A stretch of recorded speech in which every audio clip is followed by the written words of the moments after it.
Hello and welcome to remedial mathematics. आज हम पढ़ने वाले हैं एक्सरसाइज 1.3 क्लास 10th मैथमेटिक्स। तो सबसे पहले मैं आपको इसमें बता दूं कि इसमें एक क्या है, एक थ्योरम यूज होगा हमारा।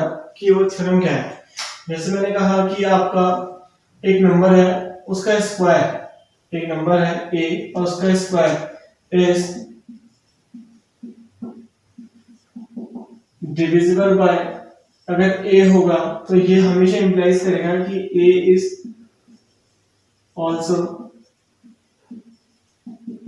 डिविजिबल बाय p लिख रहे हैं इसको। ठीक है, p यानी कि कोई एक नंबर होगा, प्राइम नंबर। ठीक है, हमने कहा कि किसी भी नंबर का स्क्वायर किसी एक नंबर से डिविजिबल है तो वो खुद भी नंबर उस नंबर से डिविजिबल होगा। जैसे मैंने एग्जांपल कंसीडर करा आपका, मैंने कहा 10 का स्क्वायर इज डिविजिबल बाय कितना, 2 कह दिया मैंने। 10 का स्क्वायर ये 100 हो गया और 100 डिविजिबल होता है किससे, 2 से। तो दैट मीन्स कि 10 इज आल्सो डिविजिबल बाय कितना होगा आपका, 2। ठीक हो गया। तो जो भी नंबर आपका एक प्राइम नंबर, जो अपना एक प्राइम नंबर है, 2 से डिविजिबल है अगर 10 का स्क्वायर, तो 10 भी आपका एक डिविजिबल होगा किससे, 2 से। तो आपका ये आपका एक थ्योरम था। ठीक है, और दूसरी चीज अभी हम यहाँ जो प्रूव करेंगे, हम यहाँ प्रूव करेंगे जो इरेशनल नंबर्स है हमें इरेशनल नंबर ही प्रूव करना है। तो हम कैसे करेंगे, यहाँ जो हम यूज करेंगे, हम कॉन्ट्रडिक्शन प्रूव करेंगे कि एक थ्योरी यूज करेंगे, कॉन्ट्रडिक्शन की एक थ्योरी यूज करेंगे, जिससे हम पहले उसे कंसीडर करेंगे कि वो एक रैशनल नंबर होगा और हमारा एजम्पशन रॉन्ग हो जाएगा। लास्ट में उसे वही कंसीडर कर लेंगे जो इक्वेशन या क्वेश्चन में हमें मालूम था। ठीक है, सबसे पहले मैं आपको एक चीज और बता दूं, जैसे हमने कहा था रैशनल नंबर। रैशनल नंबर क्या होता है, अपने आप एक p अपॉन q फॉर्म का होता है और इसमें कोई भी कॉमन फैक्टर नहीं होता अदर देन 1, यानी कि सिर्फ एक 1 ही इसका कॉमन फैक्टर होता है, उसके अलावा कोई दूसरा कॉमन फैक्टर इसका नहीं होगा। ठीक है, तो अब हम करेंगे एक्सरसाइज 1 स्टार्ट। देखो फर्स्ट क्वेश्चन है आपका, तो आपका फर्स्ट क्वेश्चन है, देखो एक्सरसाइज 1.3। फर्स्ट क्वेश्चन में आपको क्या गिवन है कि इसमें बोला है कि prove that root 5 is irrational. ठीक है, आपको क्या प्रूव करना है कि रूट 5 जो होता है वो इरेशनल नंबर होता है। तो सबसे पहले आप क्या करोगे, इसमें प्रूफ में आपने इसको कंसीडर करना है, let root 5 is a rational number, is a rational number। अब अगर ये रैशनल नंबर है, हमने कंसीडर करा है, तो इसको हम किस फॉर्म में लिख सकते हैं, p अपॉन q के फॉर्म में लिख सकते हैं। ठीक है, और हमने कंसीडर कर लिया p and q have a common factor other than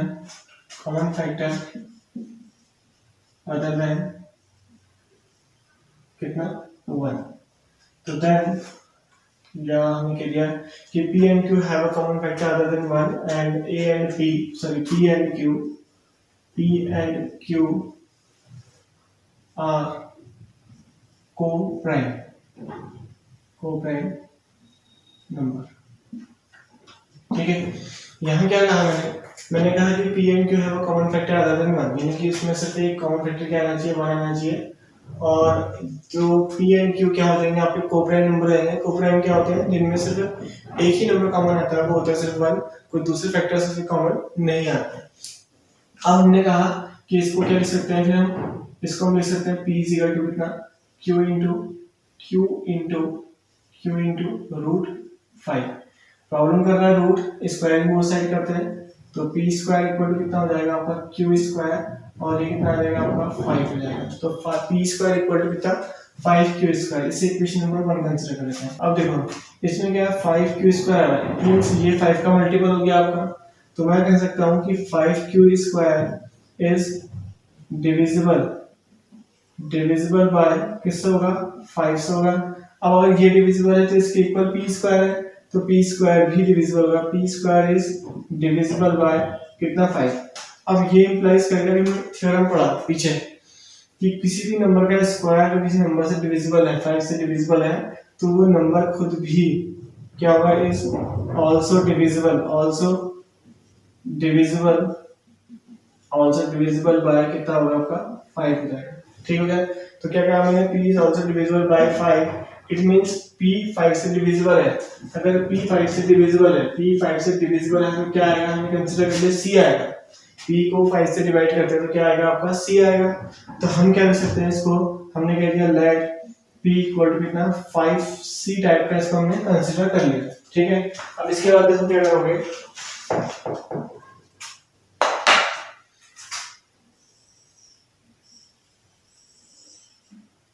अब अगर ये p equal to 5c type का है तो हमने कह दिया इसको स्क्वायरिंग बोथ साइड कर दी। इसमें भी हमने कह दिया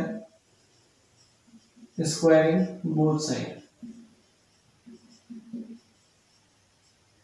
तो क्या हो जाएगा आपका, ये आ जाएगा p स्क्वायर इक्वल टू कितना 25c स्क्वायर। ठीक है।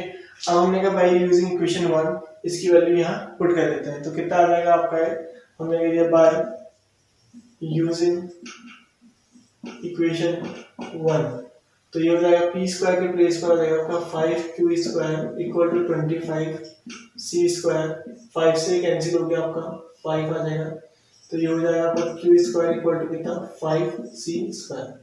अब ये सेम रिजल्ट मिल गया कुछ इसी टाइप का, कि हमने कहा 5c square is divisible by कितना 5। अगर 5c स्क्वायर डिविजिबल बाय कितना होगा आपका 5 होगा, तो क्या करोगे आप इसमें, हमने कह दिया ये इसके इक्वल होगा q के, तो q square is divisible by 5। फिर हमने कहा ये इम्प्लाइज करेगा कि किसी का स्क्वायर किसी प्राइम नंबर से डिविजिबल है तो वो खुद भी डिविजिबल होता है, तो क्या हो जाएगा आपका q is also divisible by कितना आपका 5 हो गया। अब यहाँ से क्या रिजल्ट निकल के आया कि p is also divisible by 5 and q is also divisible by 5, तो p and q, तो क्या हो जाएगा आपका, यहाँ लिखूंगा मैं स्टेटमेंट इसके लिए, हमने कहा p and q have a common factor कितना आ गया वो common factor, and this contradicts to the fact that p and q are co-prime। ठीक है। हमने स्टार्टिंग में बोला था कि p and q आर क्या है, को-प्राइम है, क्योंकि हमने रैशनल नंबर कंसीडर करा था और रैशनल नंबर में कोई भी कॉमन नंबर्स नहीं आते क्योंकि वो को-प्राइम हो गए। अब यहाँ के अकॉर्डिंग कॉमन क्या आ गया आपका 5 आ गया, इट मींस यहाँ क्या है कॉन्ट्रडिक्ट हो गया, हमारा जो फैक्ट था कि p and q आर क्या है को-प्राइम, तो देयरफॉर जो हमारा हमने एज्यूम करा था कि √5 पे क्या हो जाएगा आपका इरेशनल नंबर। ठीक है। अब देखो नेक्स्ट क्वेश्चन, अब हमारा नेक्स्ट क्वेश्चन है, इसमें बोला कि prove that 3 + 2√5 is irrational number. इसे कैसे करेंगे, देखो ये थोड़ा सा उससे अलग हुआ है फर्स्ट वाले से। अब इसमें क्या है, एडिशन है ना, एक इंटीजर हो गया और बाकी की इरेशनल पार्ट हो गया, तो कैसे करेंगे, हमने सबसे पहले कहा वही कि late 3 + 2√5 is a rational number, is a rational number। अब अगर ये रैशनल नंबर होगा तो वी कैन से कि 3 + 2√5 इक्वल टू p अपॉन कितना q, p and q are some integer. Problem कौन कर रहा है, √5 कर रहा है, तो इसको हटाते हैं यहाँ से, तो 2√5 equal to p upon q minus 3, then √5 equal to कितना हो जाएगा आपका, इधर एज्यूम ले लिया आपने p minus 3q upon q और इंटू 2 डिवाइड में आ जाएगा तो 2 हो गया। ठीक है। अब अगर आप देखें कि p एंड q क्या है, सम इंटीजर है, हमने लिया p and q are some integer,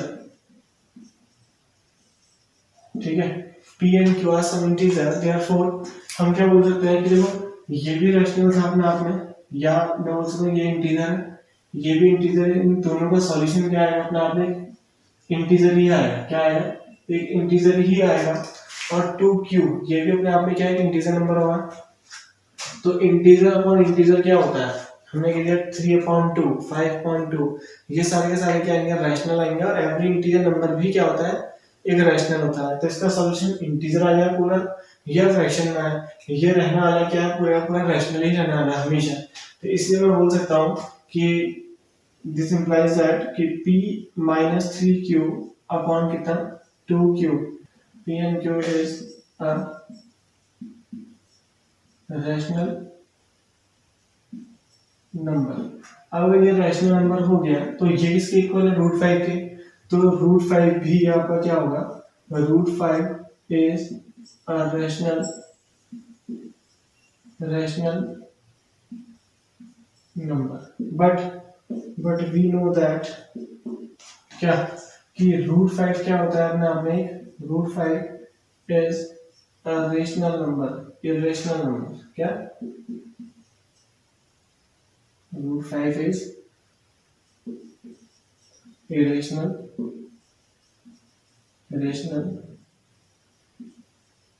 number. √5 क्या होता है आपका, एक इरेशनल नंबर होता है। तो यहाँ पर हम देखें तो हमारे स्टेटमेंट में कॉन्ट्रडिक्शन होता है। हमने कहा √5 क्या होता है, रैशनल नंबर होता है, बट हमें मालूम है कि √5 क्या होता है, रैशनल नंबर। तो हम लिखेंगे there is a contradicts the fact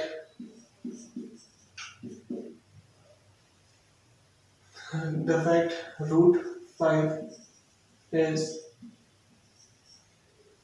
क्या, irrational number, irrational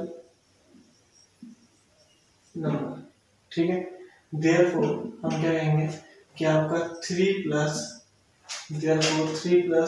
2 √5 is irrational number, irrational number, ठीक है। hence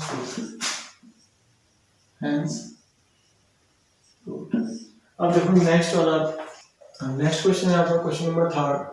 इसमें गिवन है कि प्रूव दैट, फर्स्ट पार्ट दिया है 1/√2 इज इरेशनल नंबर। हमें प्रूव करना है कि 1/√2 क्या होता है, इरेशनल नंबर होता है।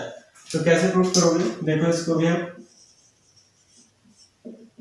हमने कहा सबसे पहले कि let 1/√2 is a rational number,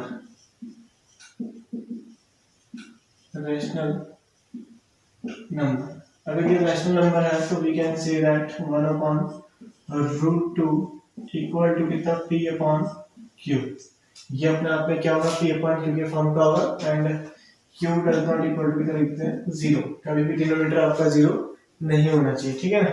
तो फिर हमने क्या कहा कि इसको क्रॉस मल्टीप्लाई कर लेते हैं, या कितना उल्टा कर लेते हैं। तो ये हो जाएगा √2 इक्वल टू q/p, ठीक। अब अगर q/p, हमने कहा p and q are some integer, p and q के यहाँ पे इंटीजर है, तो इनका फ्रैक्शन पार्ट क्या होगा, अपने आप में रैशनल होगा। तो this implies that q/p is a rational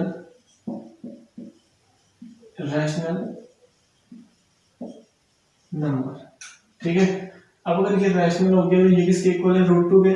तो ये भी कितना हो जाएगा, this implies that √2 is a rational number. अब ये रैशनल हो गया, ठीक है। तो यहाँ क्या हो गया, हमने कहा but we know that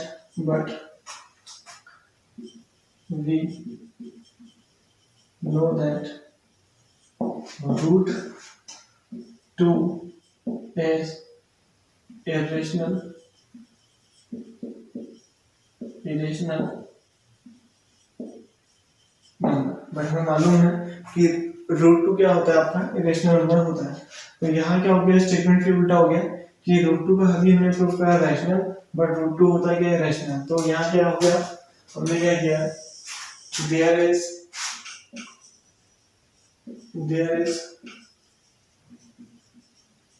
contradict the fact that root 2 is irrational, ठीक है। तो therefore क्या हो जाएगा आपका, 1/√2 is irrational नंबर, ठीक है ना। क्या हुआ, फिर से बोल देता हूँ कि यहाँ क्या हुआ, root two is a rational number and root two is irrational number. Contradiction हो गया हमारे स्टेटमेंट्स का। तो हमने क्या किया, contradict the fact that root two is irrational number, इसमें कॉन्ट्रडिक्ट हो गया। तो जो हमने एज्यूम करा था 1/√2 इज अ रैशनल नंबर, तो ये रॉन्ग हो गया। तो देयरफॉर 1/2 इज इरेशनल नंबर, तो इसलिए क्या होगा, 1/√2 आपका इरेशनल नंबर होगा। लिख सकते हैं यहाँ पर वरना कि our assumption is wrong, our assumption is failure wrong, ठीक है। therefore क्या हो जाएगा आपका, ये हो जाएगा, ठीक है। अब देखो नेक्स्ट क्वेश्चन। अब नेक्स्ट पार्ट है आपका कि 7√5 इज इरेशनल नंबर। आपको प्रूफ करना है कि 7√5 क्या होगा, आपका इरेशनल नंबर होगा। सबसे पहले आप क्या करोगे, इसमें भी सब क्वेश्चन सिमिलर ही हैं। हमने कहा let 7√5 is a rational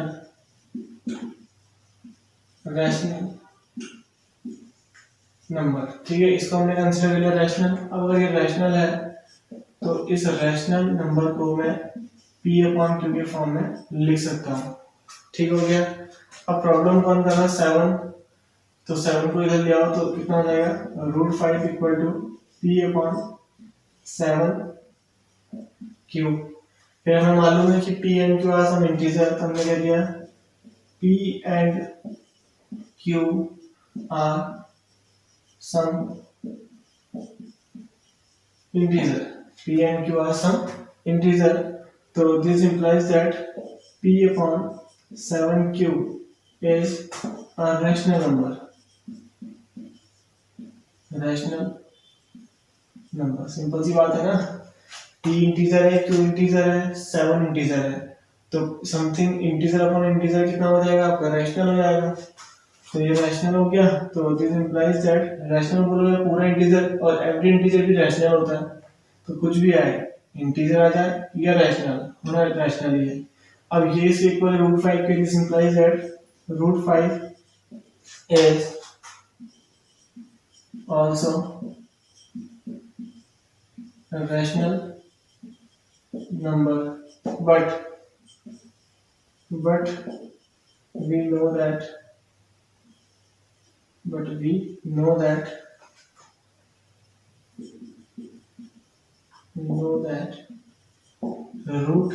√5 is irrational, ठीक है ना।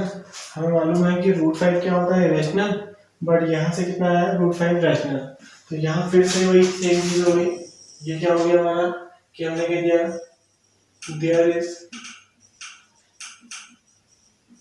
contradicts the fact that √5 is irrational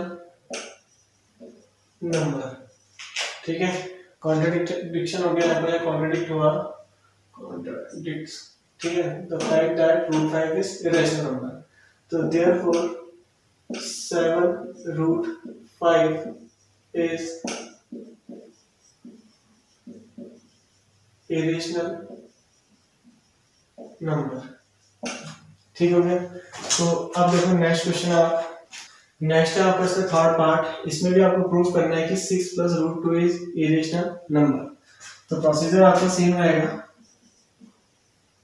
तो क्या करोगे आप इसमें कि let 6 plus root 2 is rational number. ठीक है, इसको हमने रैशनल कंसीडर करा।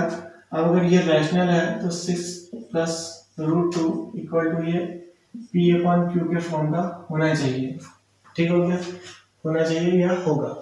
फिर हमने कहा 6 को उधर ले आते हैं तो ये हो जाएगा आपका root 2 equal to P upon Q minus 6, यानी कि कितना हो जाएगा ये पूरा का पूरा। हमने कहा P and Q are some integer, p and q are some integer, तो दिस इंप्लाइज दैट। अब देखो ये अपने आप में क्या है, रैशनल नंबर है और रैशनल नंबर से कोई भी इंटीजर सब्ट्रैक्ट करूंगा तो क्या आएगा, रैशनल ही आता है। तो ये क्या हो जाएगा आपका p upon q minus 6 is rational number. अब अगर ये रैशनल है तो इसके अकॉर्डिंग ये भी क्या होगा, रैशनल, क्योंकि ये किसके इक्वल है, रूट 2 के। तो this implies that root 2 is also rational number. But अगर हमें मालूम है, बट वी नो दैट क्या कि रूट 2 तो क्या होता है, इरेशनल होता है। Root 2 is irrational number. ठीक है, तो यहाँ पे कॉन्ट्रडिक्शन हो गया, यहाँ रूट 2 क्या आ गया, रैशनल आ गया, और यहाँ रूट 2 इरेशनल आ गया। तो हमने फिर से लिखा कि देयर इज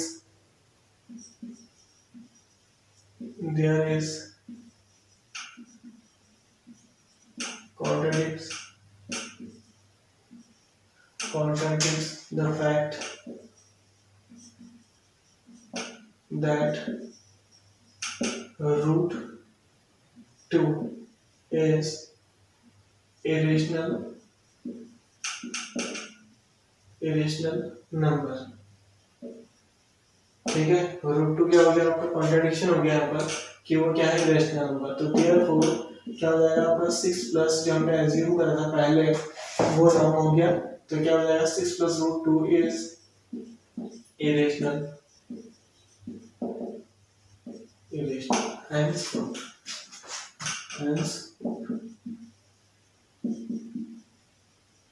ठीक है।